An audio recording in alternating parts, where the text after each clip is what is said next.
საღამო მშვიდობის ძვირფასო ტელემაყურებლებო, ყველას მოგესალმებით ძალიან დიდი სიყვარულით, ძალიან კარგი ამინდია გარეთ, გაზაფხულია, ყველას რაღაც გვიხარია, გაზაფხულის ამინდებმა იციან ასეთი რაღაცები, გინდა არ გინდა გარეთ გადიხარ, გინდა ყველა საყვარელი ადამიანი მოინახულო იმ ადგილებში წახვიდე რომელშიც დიდი ხანია არ ყოფილხარ და ასე შემდეგ. და ქალაქში სეირნობა აირ ამინდებში ჩემი ჰობია. მინდა დღევანდელი ჩემი გადაცემის არაჩვეულებრივი ძვირფასი პიროვნება გაგაცნოთ. ძალიან მიყვარს ეს ქალბატონი და ჩემსავით დარწმუნებული ვარ, მთელ საქართველოს უყვარს ეს ქალბატონი. ეს გახლავთ ქალბატონი მზია ხეთაგური, ჩვენი უსაყვარლესი მწერალი ქალბატონი, რომელიც გახლავთ ასევე საზოგადო მოღვაწე და თავად ჩვენმა პატრიარქმა ილია მეორემ გადასცა წმინდა გიორგის სახელობის ჯვარი. ოქროს ორდენის ორდენოსანია, დიახ. და არის ასევე როგორც საერთაშორისო, ისევე ქართული ლიტერატურული პრემიების, არაერთი ლიტერატურული პრემიების მფლობელი გახლავთ. მოგესალმებით ქალბატონო მზია, ძალიან დიდი მადლობა სტუდიაში მობრძანებისთვის და მე მინდა ჩემს მაყურებელს დასაწყისშივე ვუთხრა, რომ ეს გადაცემა არის განსაკუთრებული გადაცემა, ვინაიდან გადაცემა ეძღვნება ქალბატონი მზიას იუბილეს. დღეს თქვენ იუბილარი ბრძანდებით 80 წლის შესრულდით, გილოცავთ, ძალიან დიდი სიყვარულით, მთელ საქართველოსთან ერთად გილოცავთ, ძალიან ღვაწლმოსილი ქალბატონი ბრძანდებით, არაჩვეულებრივი და ძალიან საინტერესო ბიოგრაფიით და თქვენი შემოქმედებითი გზით და მე მინდა რომ აი სულ დალოცვილი, სულ ბედნიერ დღეგრძელი იყოთ, ჯანმრთელი იყოთ თქვენი საყვარელი ადამიანებით, ოჯახით და რა ვიცი, თუ კი რამე არსებობს საუკეთესო სურვილები მინდა გისურვოთ. დიდი მადლობა რომ მობრძანდით აი ამ თქვენთვის ძალიან მნიშვნელოვან დღეს ჩემთან. მადლობა თქვენ რომ მომეწიეთ, გამიხსენეთ და ამდენი საკებარე სიტყვა მომეწყვეტეთ. ვიმსახურებ, არ ვიმსახურებ, ეს სხვა საკითხია, მაგრამ სასიამოვნო ამის მოსმენა ნამდვილად. ნამდვილად იმსახურებთ ქალბატონო მზია, მეცაც იმსახურებთ, მე ერთი ჩვეულებრივი ადამიანი ვარ, ტელეწამყვანი, ტელეჟურნალისტი, რომლისგანაც და ძალიან ახლოს ვარ თქვენთან. მადლობა უფალს ამისთვის, რომ აი ეს მადლი მომმადლა, მე ამას ასე ვთვლი, რომ ეს არის ძალიან დიდი მადლი, მქონდეს ურთიერთობა ქალბატონ მზია ხეთაგურთან და ვთვლიდე მას ჩემს უფროს მეგობრად. ეს არის არაჩვეულებრივი ამბავი და ძალიან მართლა დიდი მადლი ჩემს ადგილზე ნებისმიერი ადამიანისთვის, იმიტომ რომ ეს ქალბატონი გახლავთ გონიერების, სიბრძნის, რა ვიცი, კეთილშობილების ამოუწურავი წყარო. ქალბატონო მზია შევიფერე, ხო? აუცილებლად უნდა შეიფეროთ. აი 80 წლის იუბილეა თქვენი და თქვენი განწყობა მაინტერესებს, როგორი განწყობა გაქვთ? აი რანაირია? ეხლა მეც ვფიქრობ, აი ღმერთმა კეთილი ყურით მისმინოს და მეც მივაღწიო 80 წელს. ვფიქრობ ნეტა მე როგორი განწყობა მექნება 80 წლის რო გავხდები. თქვენი განწყობა როგორია? ჩვეულებრივი.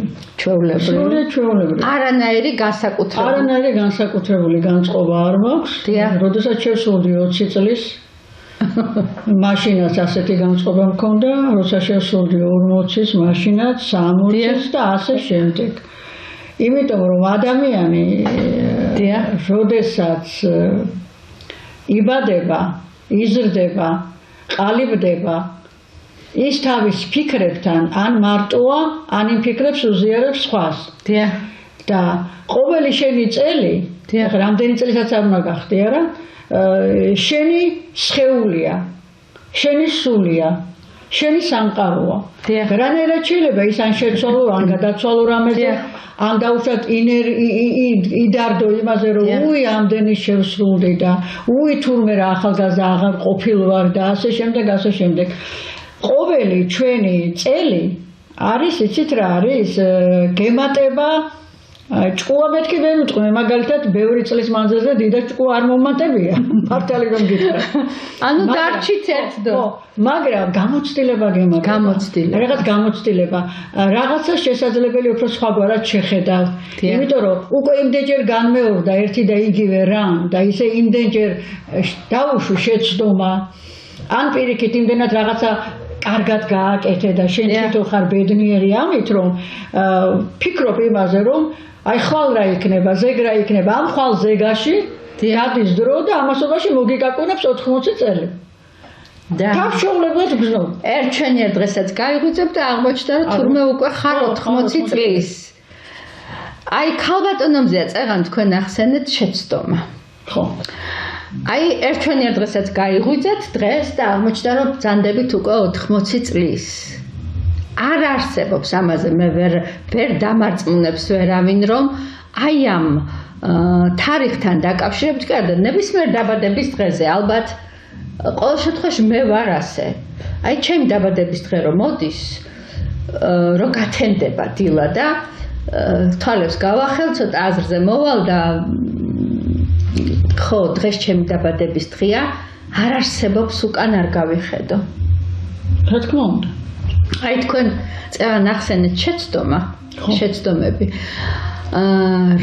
რომელ შეცდომებს აი რომელი რა მომხდარა ისეთი თქვენ ცხოვრებაში რომელსაც შეცდომა დაარქვით და შეცდომები დაარქვით აი ჩვეულებრივი ყოველდღიური შეცდომა კი არა აი რაღაცა ისეთი აი მნიშვნელოვანი რომელსაც მე მთელი ცხოვრება ქვია შეცდომა და გახსოვს კარგ ახნის წინ დაწერილი მაქვს ასეთი სტრიქონები დიახ წინ არ ჩანს სხივი რა დარჩა უკან დიახ გიმზერთ თვალებით გადარეულით ვარ გაცრეცილი საკლასო რუკა და შეცდომებით სავსე რვეული ასე რომ შეცდომებით სავსე რვეული ვარ ალბათ ნებისმიერი ადამიანი მაგრამ მე ასე მგონია რომ მე განსაკუთრებით ბევრი შეცდომა დავუშვი ანუ იცით რა შეცდომებზე ვლაპარაკობ იმაზე კი არა რაც სიკეთე გამიკეთებია დაუშვათ ისეთი რამ რომ ცოტა უფრო პრაგმატულად მოაზროვნე ადამიანის შეცდომად ჩათვლის ამას არ ნანობ მე პრაგმატულად მოაზროვნე ადამიანების გვერდით მე არ შემიძლია ყოფნა იმიტომ რომ ჩემთვის მთავარია ის მომენტი ის მდგომარეობა რომელიც მიბიძგებს კარნახობს რაღაც სიკეთე უნდა გავაკეთო რომ უნდა დადგე იმ ადამიანის გვერდით, ან შენი სამყაროს გვერდით, ან შენი სამშობლოს გვერდით, ან სიმართლის გვერდით ბოლოს-აბოლოს. ამ ყველაფერს არ ვნანობ. მე ვნანობ იცით იმ რაღაცა ძალიან გაუთვალისწინებელ შეცდომებს, რომელიც უფრო პრაქტიკული ხასიათისაა, რომელიც უფრო იცით რომელმაც მერე მომავალში წინ ის პატარა შეცდომა უზარმაზარ შეცდომად დამიხატა როგორც რუკა.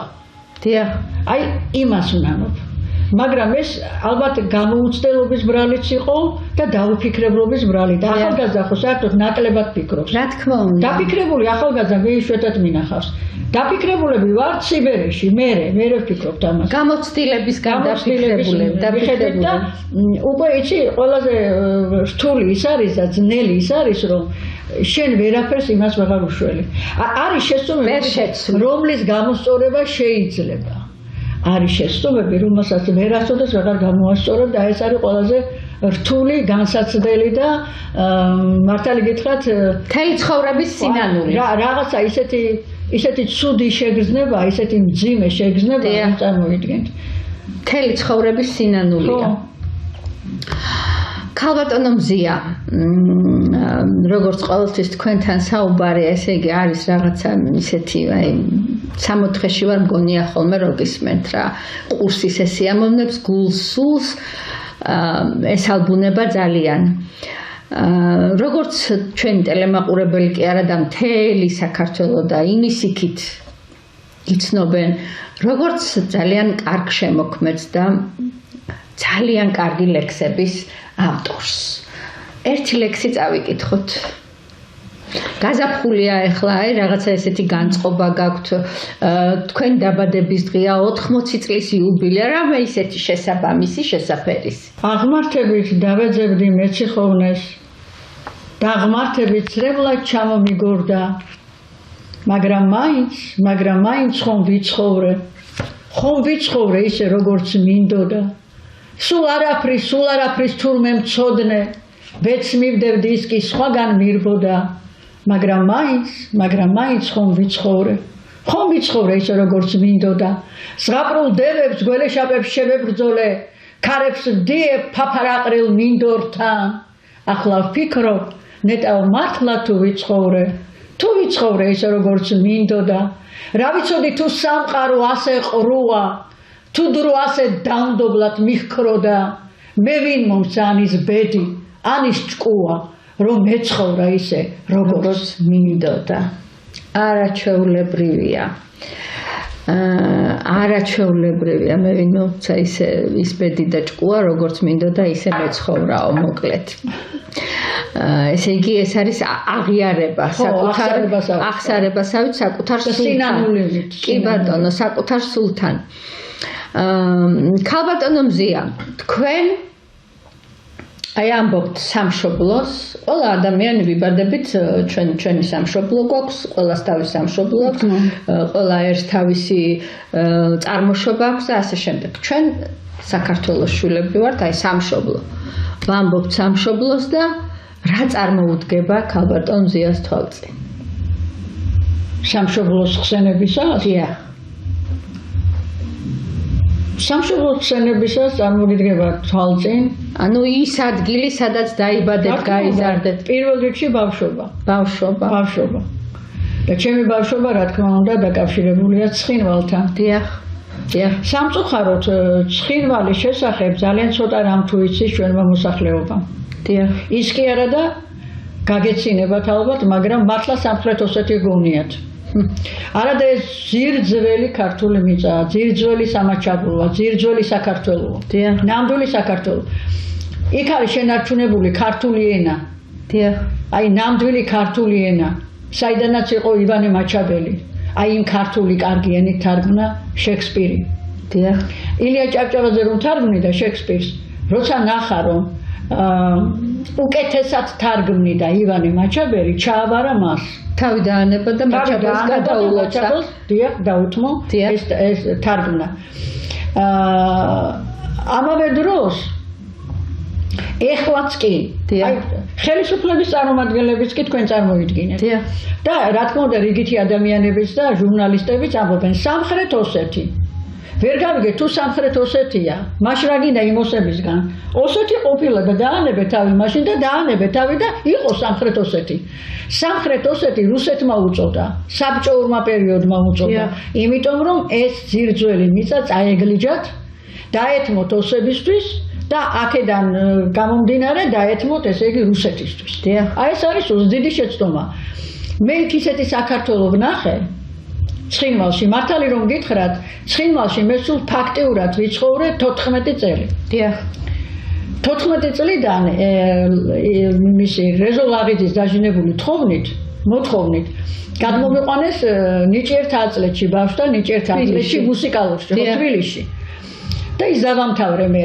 ასე რომ ცხინვალში მე მხოლოდ ჩავდიოდი და 2 წელი ვცხოვრობდი მე კიდევ თითიათში მუშაობდი მოგვიანებით ეს იყო სულ დანარჩენი დრო მე თბილისში მაქვს ნაცხოვრები უფრო მეტი მაგრამ ასად არასოდეს საზღვარგარეთ ყოფილ ვარ 1000 ქვეყანაში ყოფილ ვარ გამომიცხადებია ვინ ვარ საიდან ვარ ყველაფერი და არასოდეს მithქვას რომ მე ვარ თბილისელი ყოველთვის ვამბობ აქაც რომ ვარ ცხინვალელი იმიტომ რომ სადაც ბავშვობა და შენი რაღაცა სისხლი ხორცი შეერია იქაურ ფერდობებს იქაურ მიწას იქაურ აი აფიშებს ჩამოხეული ხანდახან აფიშები რო იყო თეატრის და რო ისინი ქანაობდნენ ამ ქარზე და ესეთი მშობლიური იყო ეს ყველაფერი ჩემი თეატრი რომელიც რა თქმა უნდა უძველესი თეატრია და ქართული თეატრია მე გახსნეს ოსური დასი სხვათა შორის მოგვიანებით ასე რომ იცით რა ეს შეგრძნება რაღაცნაირად აი ქალაქთან დაკავშირებული ვერაფერთან ვერ შეიძლება შეადარო აი ვერაფერთან ვერანაირ ქვეყანასთან ვერანაირ სხვა საქართველოს სხვა კუთხესთან ვერანაირად იმიტომ რომ ბავშვობის გარდა მე იქ ისეთი რამე შევისწავლე ისეთი ქართული ენა შევისწავლე სხვა თუ არაფერი ხო და ისეთი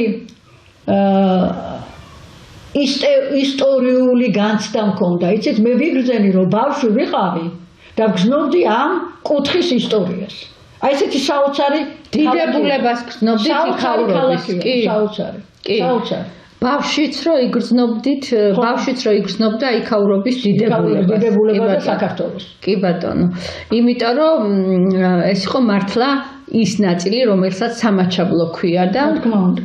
რა ვიცი მე არასოდეს არ მოვიხსენიებ მე მაგალითად არასოდეს არ მომიხსენიებია არა მე ჩემ თავზე ვამბობ ქალბატონზეა შემოგევლეთ სამხრეთ ოსეთად არასოდეს არ მომიხსენიებია ყოველთვის როცა რაღაცასთან დაკავშირებით დამჭირებია მისი ხსენება სამაჩაბლო ამდენი საუკუნე სამაჩაბლო იყო საქართველო იყო და რაღაცა 80 წლის გამო 80 წელი ერქვა სამხრეთ ოსეთი წარმოგიდგენთ ამდენ საუკუნეს გადააბიჯე შენ 80 წლით 80 წლის გავლით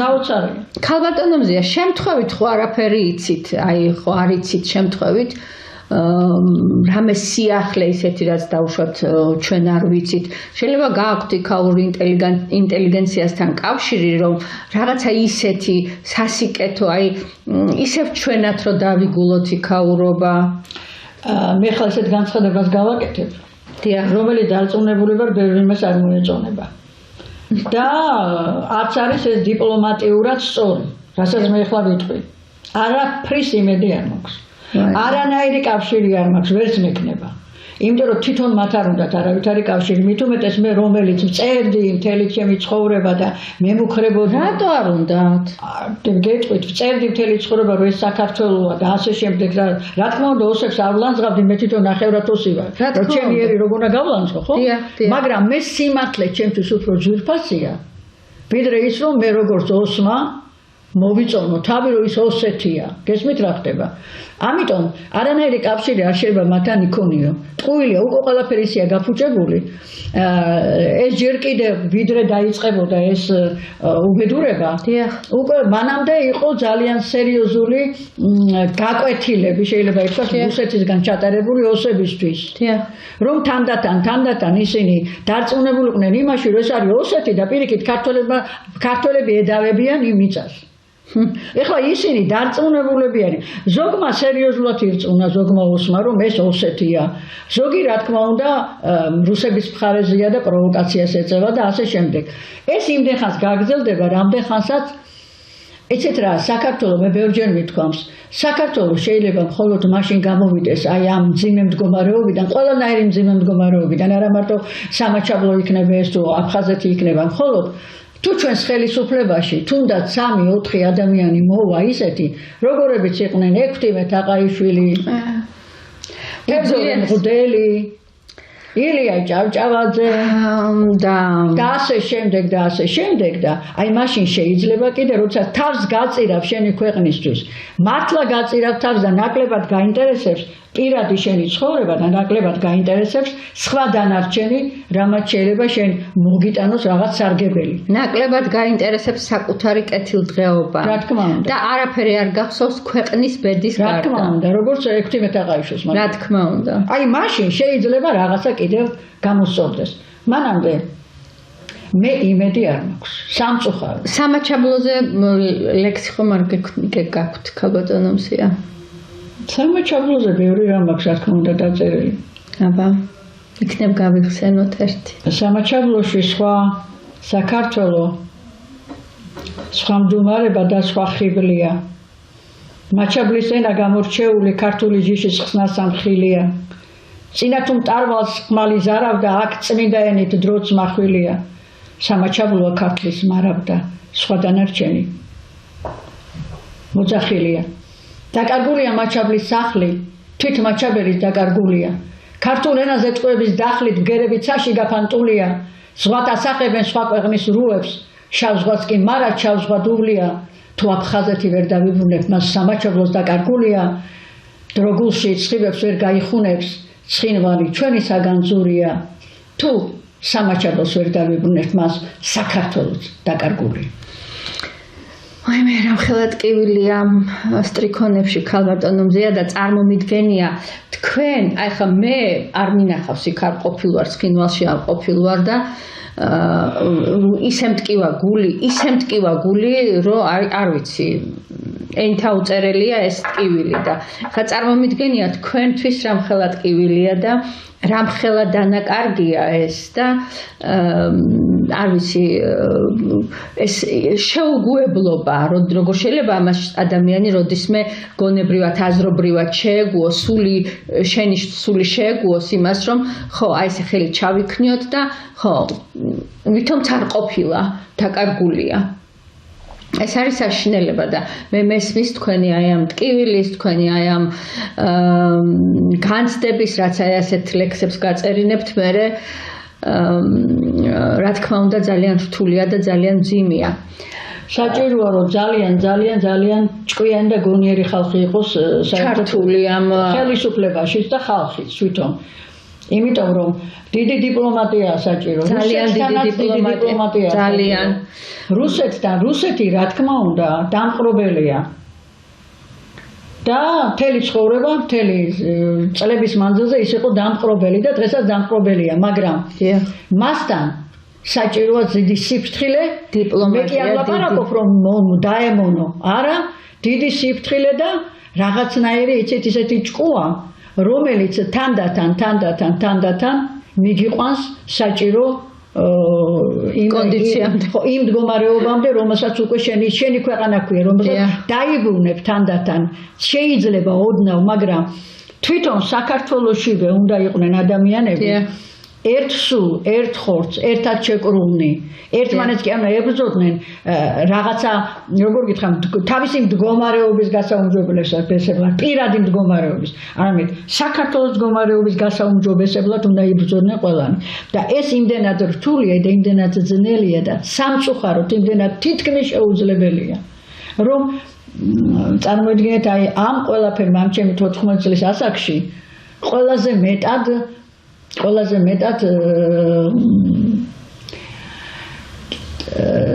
დამწიხლა შეიძლება ითქვას და მე ჩემს ასაკს კი არ ვდარდობ და ვნატრობ იმას ვდარდობ რომ ისე წავალ იმ ქვეყნად რომ ვერ ვეღირსები ჩემს სამაჩაბლოს ჩემს აფხაზეთს და იმ საქართველოს რომელსაც მართლა უყვარს საქართველო. იმ საქართველოს, რომელსაც მართლა უყვარს საქართველო. არ მინდა გამოგვივიდეს ძალიან ესეთი ნოტაზე, სევდიან ნოტაზე, ქალბატონო მზია, იმიტომ რომ საიუბილეო გადაცემას ვაპირებდი და მინდოდა რომ ცოტა ისეთი ძალიან თბილი, ტკბილი და ძალიან ისეთი ცხოვრებისეული, თქვენი ცხოვრებისეული გამოცდილებით შეძენილი აი ეს რაღაცა მე სწავლა თქვენგან, ასევე მაყურებელს რაღაცა ისეთი მახსოვრებინა. აი ამ ხელა ცხოვრება გაიარეთ. გაქვთ ძალიან საინტერესო ბიოგრაფია, თეატრშიც გიმუშავიათ, მუსიკალური ძალიან ისეთი ის ქონიათ რეპერტუარი და თქვენი ეს ცხოვრების ნაწილია მუსიკა ზოგადად. აი რომელ ნაწილს გამოარჩევდით თქვენი ცხოვრებიდან? აი რომელმა ნაწილმაც დაგიტოვათ უფრო მეტი, რომლისგანაც უფრო მეტი ის ბედნიერების შეგრძნება დაგიტოვათ უფრო მეტად, უფრო აი სრულყოფილები, სადაც თქვენი თავის რეალიზება უფრო მოხდა, თქვენი ნიჭიერების, აი რომელი პერიოდი იყო თქვენი ცხოვრების ასეთი? ქუთაისში მოღვაწეობდით თქვენ თეატრში, კი ბევრგან, აი რომელს ამოარჩევდით? თქვენ წარმოიდგინეთ რომ ახლა რო ვფიქრობ, დიახ. ის ძირითადი რაც უნდა გამეკეთებინა, მაინც ვერ გავაკეთე. იმიტომ რომ იცით რა, ხომ ამბობენ რომ ადამიანი თუ ყველაფერში ნიჭიერია, კარგია, მე კიდე ასე მგონია რომ მე არ ვამბობ იმას რომ ყველაფერში ნიჭიერი ვარ და ასეთი ვარ და ისეთი ვარ, მაგრამ ძალიან ბევრ საქმეში, ბევრ პროფესიაში ასე თუ ისე უნიჭოს არ ვიყავი, ხო? დიახ. თურმე ეს არ ყოფილა ძალიან დიდი სიკეთე. იმიტომ რომ აქ იმას მიედები, ამას მოედები, იმას შეიძლება მთავარი დაკარგო. და არ ვიცი, იცით, ვერ გეტყვით, ბედნიერი ვიყავი, როცა მუსიკას უძღვნიდი წუთებს, საათებს, როცა ბავშვებს ვამეცადინებდი. როდესაც იმ ბავშვებისგან, ასე ვთქვათ, იმ ბავშვებისგან ბევრი მერე გახდა მართლა მუსიკოსი. ბედნიერი ვიყავი, როდესაც თეატრში სცენაზე ვიდექი. ბედნიერი ვიყავი, როდესაც მე თვითონ უკრავდი როიალზე.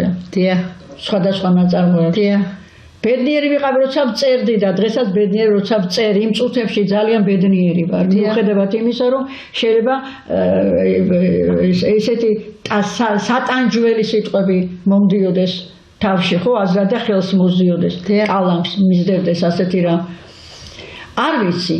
აი მე მგონი ყველაფერი ერთად, მე ვფიქრობ ყველაფერი ერთად არის ჩემი საქმე. აი ეს ყველაფერი ერთად. აი ის და დრო რო გავა, ეხლა მე დიდი ისეთი თავდაჯერება არ მაქვს იმისა, რომ გავა და დავრჩები და რაღაცა იქნება, მაგრამ თუ რაღაც გარკვეული რომ მაინც რაღაცნაირად დარჩება ჩემი რაღაცა, თუნდაც ცოტა ხნის მანძილზე, მე წარმოდგენა არ მაქვს, რომელი მხარე უფრო იქნება მნიშვნელოვანი, მაგრამ მე ვფიქრობ, რომ მეტ-ნაკლებად ეს ყველაფერი მაინც მწერლობაში მოვახერხე. მწერლობაში. ხო, თქვენი აზრით. ყველაფერი, ხო, აი რაღაცნაირად უფრო აქ უფრო მეტი მიუძღვენით თქვენი თავი და თქვენი ცხოვრება მწერლობას, ხო? იმიტომ რომ ის სცენაზე დგომაც, რომელიც ჩემთვის მნიშვნელოვანი იყო, ყოველთვის ყველაზე ბედნიერი მაშინ ვიყავ, როცა სცენაზე ვიდექი. არა იმიტომ რომ თავი გამომეჩინა, არამედ აი რაღაცა როლს ვქმნიდი. აი იცით როგორ ვიტყვი, თეატრი საერთოდ საოცარი რამ არის. თეატრი რატომ არის ეს საოცარი?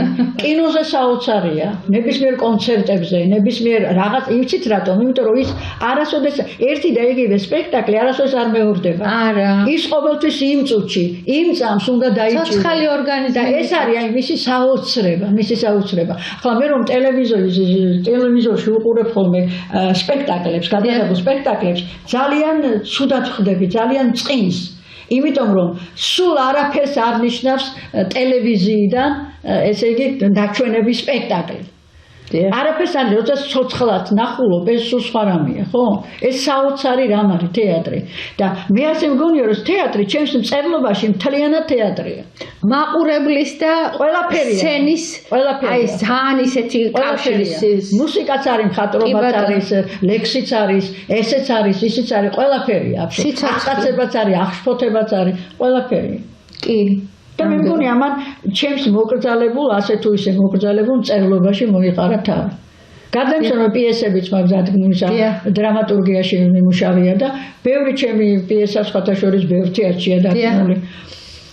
თეატრსოვნე ვარ მე ჩემი განათლებით და ბევრი წერილი მაქვს თეატრზე. საერთოდ მთლიანად თეატრი არის ჩემს ნაწარმოებებში.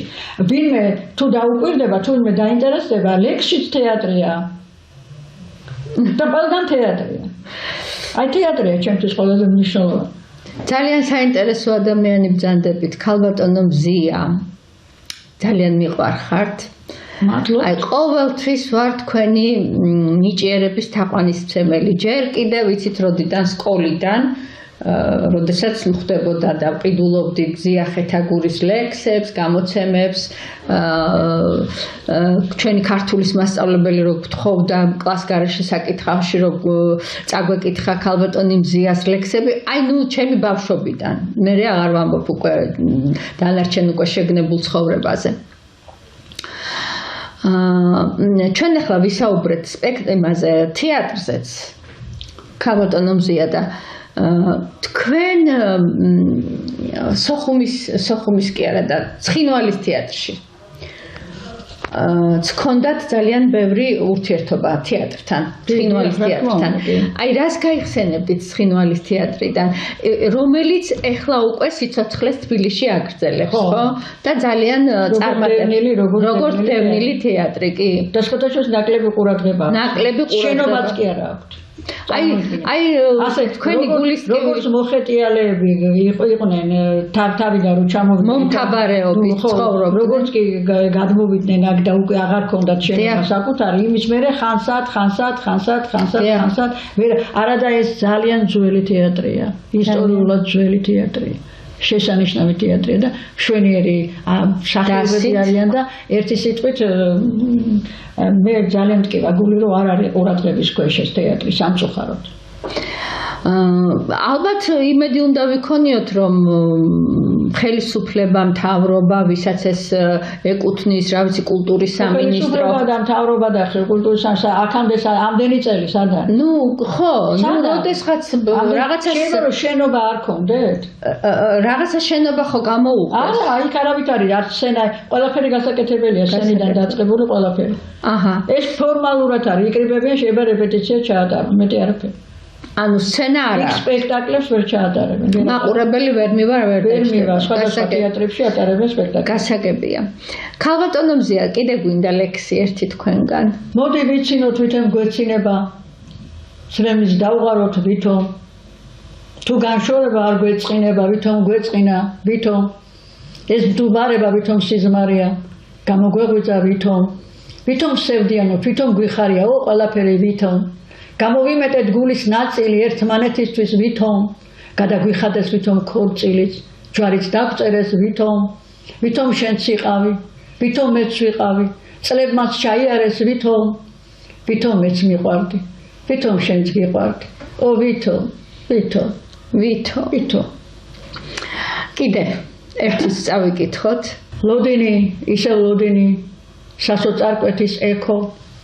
სულს მაინც ცოტა ოდენი ფრთების სილაღე ერგო ზოგს ქედ მაღალი ვგონი ვარ ზოგსაც კი ესმერალდა ვისთვის მტრედიან ქორი ვარ გზნო მტერი მომემრალდა იმაზე უარესი ვარ იმაზე უკეთესი ვიდრე ეს ჩემი ლექსი ან წინათქმული ლექსი მარიონეტი არა ვარ ცოცხალი გული მიცემს არც ის მონა ვარ რომელსაც თავისუფლება მისცეს გალაღებული როცა ვარ და ჩემი ბრწყინვა გიკვირთ ცრემლებით მორწყულ მოსავალს მე სწორედ იმ დროს ვიმკი და როცა შური გახელებთ რომ მაღალი მაქვს ყელი იმ დროს ფეხებთან მეხვევა 1000 ჯურის გველი და შიშით ფეხის ცერებზე ვდგები მეკლა თქვენ ალბათ ესეც გაოცებთ ალბათ გგონიათ ცეკვავ სიმაღლისაკენ ილტვისო ჩემზე ქირქილებთ როცა მე უხაერო ფილტვებით თქვენს გაზაფხულებს ლოცა ბრავო, არაჩვეულებრივი ქალბატონი ბრძანდებით, არაჩვეულებრივი შემოქმედი, არაჩვეულებრივი პიროვნება. ძალიან მიყვარხართ რა, მოკლედ რა. აი ამ ხელა ცხოვრება გაიარეთ. აი თავბრუდა მეხვევა ხოლმე რომ ვკითხულობ ამდენი ბიოგრაფია, იმდენი რამეები. რა არის ცხოვრება ბოლოს და ბოლოს? ერთი ლექსი მქონდა, სულ თამაში, ეს ცხოვრება, სულ თამაში. როგორ გითხრათ, იცი ეს ცხოვრება რა არის? ეს ცხოვრება და მთავარი რა არის ცხოვრება? ხო, არა, მთავარი ეს ცხოვრება რომ შეიცნო. მართლა უნდა ძალიან დიდი გზა გაიარო. მაშინაც ვერ შეიცნო ბოლომდე.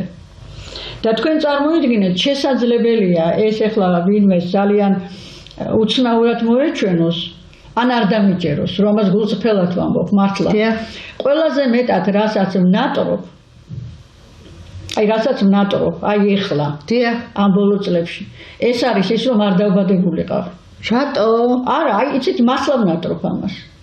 აი თქვენ წარმოიდგინეთ, აი მართლა ვნატრობ. თუ გულწრფელობა გინდათ ამას ვამბობ და გასაგებია, მესმის. არა, მესმის. აბსოლუტურად მეტად, რასაც ვნატრობ იმას რომ არ დავბადებულიყავი და ეს სურვილი რა თქმა უნდა არასოდეს შემისრულდება. მე უკვე დავიბადე, უკვე ვიცხოვრო და უკვე მივდივარ იმ ქვეყნად. ასე რომ 100 წლის მერე. არა, ეხლა 100 წელი ეს სიტყვები არის ცოტა როგორ გითხრათ, იცით, მე მაგალითად არ მომშვიდებს არანაირად. 100 წლის მერე იქნება თუ დღეს და ხვალ იქნება, ამას არანაირი მნიშვნელობა ჩემთვის არ აქვს. ნამდვილად. დასამშვიდებლად ვამბობთ ალბათ ამ სიტყვებს. გასაჭიროა. თქვენ რა გგონიათ, კარგია, ძალიან დიდხანს ვეცოცხლებ. მე მაქვს მოთხრობა დაწერილი დიდი ხნის წინ. აი თქვენ წარმოიდგინეთ, სულ ახალგაზრდა ვიყავი და ეხლა ვფიქრობ, იმ ახალგაზრდამ როგორ დავწერე ასეთი ლექსი, ასეთი მოთხრობა. სწორედ იმ ქალზეა იქ, რომელმაც ძალიან დიდხანს იცოცხლა. რა საინტერესო. ძალიან დიდხანს, ოჯახიც კარგი ჰქონდა, შვილების კარგი ყავდა, შვილიშვილები, შვილთა შვილებიც, ყველა, მაგრამ იმდენ ხანს იცოცხლა, რომ აღარავინ გარშემო არ ყავს. და აღარავინ არ იცნობს. აღარავის არ აინტერესებს ვინ არის, რა არის. და ბოლოს მიდის ტყეში. გავარდება ტყეში, იმიტომ რომ განმარტოება. არა, არავინ არ ყავს, არავინ იცნობს. იმიტომ ის თაობად წავიდა. მის მას იცნობდა, ხო? დარჩა მარტო. წარმოიდგინეთ თქვენ. ой, რა საშინელი. ხო, აი წარმოიდგინეთ, ასე რომ დიდხანს სიცოცხლე სულაც არ გისაჭირო. აი ახლა მაგალითად ხო, ამასაც კი ვგრძნობ, რომ ძირითადად ჩემო მეცალა ის ხალხი, ვინც კარგად მიცნობდა. ვინც ჩემი ავიდა კარგი იცოდა. ვისაც შეეძლო მაგალითად დამდგომოდა გვერდში როგორც დავეცავი, იცით რისაგან, რომ ვიღაცა რამეს დამაბრალებდა. და იმან ზუსტად იცოდა რომ მე იმის შამდენი არ ვიყავი და იტყვის მზიე ამას არ ჩაიდენ და ასეთიც არ მყავს. იმიტომ რომ როგორ გესმით რას ვამბობ? თანდათან შემომეცალა მე ის ხალხი რომელიც კარგად მიცნობდა და ფაქტურად მე აღმოჩნდი ახალ გარემოში, ახალ სამყაროში. ნუ შიგადაშიგ ვიღაცებთან მაქვს ურთიერთობა, რა თქმა უნდა, მაგრამ ძირითადად მე ის ხალხი დავკარგე, იმიტომ რომ ყველა ხო არ იყო ჩემი ტოლი, ზოგი ჩემზე უფროსი იყო. რა თქმა უნდა. წავიდნენ და ამდენად ძალიან დიდხანს სიცოცხლე ჩემი აზრით სასჯელია. მე ასე მგონი. გასაგებია. ქალბატონო მზია, ჩვენი გადაცემა დასასრულს მიუახლოვდა, ფაქტურად დამთავრდა. ძალიან დიდი მადლობა მობრძანებისთვის. საიუბილეო დღე გაქვთ და აი ამ დღეს მობრძანდით. ძალიან დიდი მადლობა. კიდევ ერთხელ გილოცავთ დაბადების დღეს. კიდევ ერთხელ გისურვებთ ყველაფერს საუკეთესოს. დღეგრძელობა მინდა გისურვოთ, ჯანმრთელობა პირველ რიგში. ძალიან ბევრი სიკეთე, უფლის წყალობა და შეწევნა მინდა გისურვოთ და აი მეგობრები ახსენეთ, კეთილის მსურველები და ახლობლები, სულ ყავდეთ აი ეს თქვენი საყვარელი ხალხი და მათი დღეგრძელობით გეხაროთ. დიდი მადლობა თქვენს გადაცემას. გაიხარეთ. დავემშვიდობებით ჩვენს მაყურებელს და მომავალ წელს 91 წლისა რომ გახდებით, მოგიწევთ გადაცემაში. აუცილებლად. 91 წლის რომ გახდებით. საბუთის მიხედვით ასე მოხდა შეცდომა, არც აღარ ჯერ 80-ის. ასე რომ მომავალ წელს მაქვს ოფიციალური იუბილე. ანუ ეს საბუთებში შეცდომა არ გვეხება ჩვენ. ეს არის 80 წლის იუბილე. მოკლედ დავამთავროთ ამით გადაცემა ქალბატონო მზია. გემშვიდობებით, კეთილი სურვილებით, ღმერთმა საქართველოს დიდხანს უმყოფოს თქვენი თავი. ღმერთმა საქართველოს არაერთი თაობა აღზარდოს აი ამ თქვენი ღირსეული ლექსებით, თქვენი არაჩვეულებრივი ქართულით დაწერილი ლექსებით და აი ქართული სულიერებით სავსე ლექსებით. გკოცნით, გეხვევით, მიყვარხართ, მიიღეთ მუდამ ჩემგან ძალიან დიდი მოწიწება, მოგრძალება და პატივისცემა. ყველას გთხოვოთ, რომ რა თქმა უნდა არ არის გამორიცხული, კი ასეც იქნება თქვენ ზიადრე წავალ და თუ ოდესმე თქვენ მოესწრებით ცხინვალის დაბრუნებას, რა თქმა უნდა აფხაზეთისასაც, ძალიან გთხოვთ, მობრძანეთ ჩემს საფლავთან და ჩამომძახეთ. დაბრუნდა შენი ცხინვალი და მე გავიგონებ, უსათუოდ გავიგონებ. აუცილებლად. მანამდე ღმერთმა დიდხანს გამყოფოთ და თქვენ სიცოცხლეშივე მომხდარ იყოს ეს ამბავი. გისურვებთ. მოკლედ, გემშვიდობებით ძვირფასო ტელემაყურებლებო და შეგახსენებთ, რომ ჩემი ძვირფასი სტუმარი გახლდათ ქალბატონი მზია ხეთაგური, მწერალი ქალბატონი და საქართველოს საამაყო ქალბატონი. გემშვიდობებით მომავალ პარასკევამდე. ძალიან ბევრი კეთილი სურვილებით და სიყვარულით. კარგად ბრძანდებოდეთ. ნახვამდის.